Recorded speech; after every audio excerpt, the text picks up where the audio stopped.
नमस्कार साथियों, welcome to 6 PM daily class. इस क्लास में हम MCQ सीरीज का लेक्चर नंबर 1 to 6 डिस्कस करेंगे। क्वेश्चन नंबर फर्स्ट है, किस गवर्नर के कार्यकाल में ईस्ट इंडिया कंपनी को शहंशाह शाह आलम द्वारा बंगाल, बिहार तथा उड़ीसा में दीवानी का अधिकार प्राप्त हुआ था? तो ये था लॉर्ड क्लाइव। लॉर्ड क्लाइव के समय ब्रिटिश ईस्ट इंडिया कंपनी को जो है बंगाल, बिहार और उड़ीसा की दीवानी का अधिकार प्राप्त हुआ था और उस समय शहंशाह था, मुगल बादशाह था शाह आलम। ओके। बक्सर के युद्ध में ईस्ट इंडिया कंपनी की जीत होती है और उसके बाद इलाहाबाद की संधि होती है।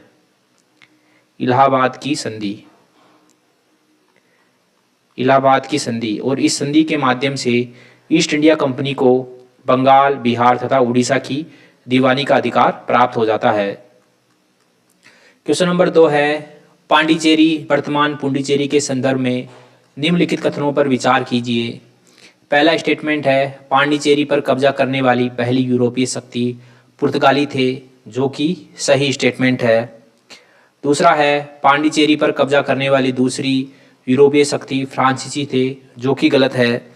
पांडिचेरी पर कब्जा करने वाली द्वितीय यूरोपीय शक्ति डच थे।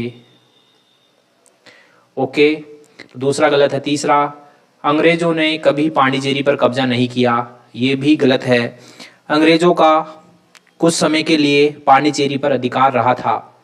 ओके, और पांडिचेरी स्वतंत्रता के बाद भी फ्रांस का पांडिचेरी पर अधिकार रहा था और फिर स्वतंत्रता के बाद भारत का अधिकार हुआ पांडिचेरी पर।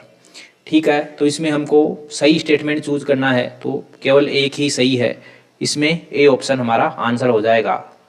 क्वेश्चन नंबर 3 है, निम्नलिखित कथनों में से कौन सा एक सही है? ए है, आधुनिक कोची भारत की स्वतंत्रता तक डच उपनिवेश था, जो कि गलत स्टेटमेंट है। बी है, डचों ने पुर्तगालियों को पराजित किया और आधुनिक कोची में उन्होंने फोर्ट विलियम्स का निर्माण किया, एकदम सही स्टेटमेंट है। डचों ने पुर्तगालियों को पराजित कर आधुनिक कोची में 1663 में फोर्ट विलियम का निर्माण करवाया, ये एकदम सही स्टेटमेंट है।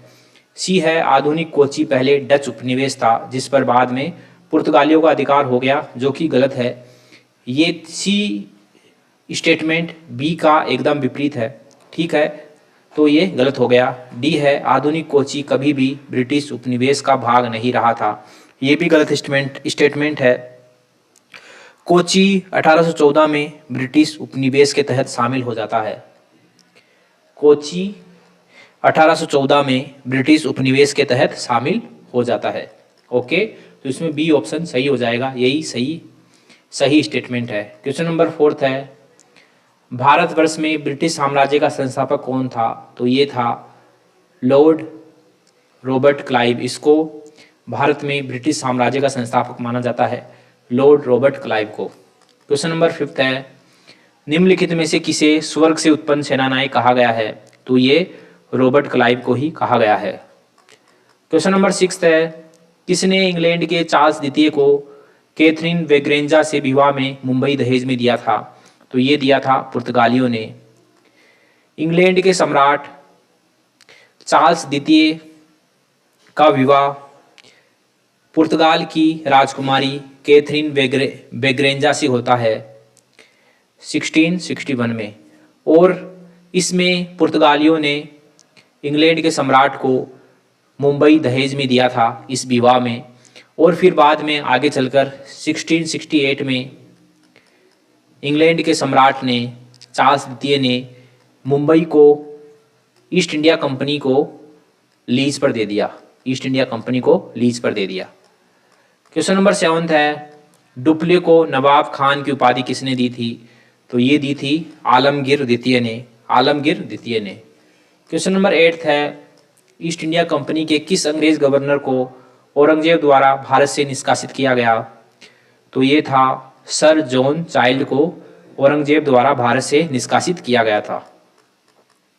क्वेश्चन नंबर 9 है, मद्रास की स्थापना किसने की? तो ये की थी फ्रांसिस डे ने।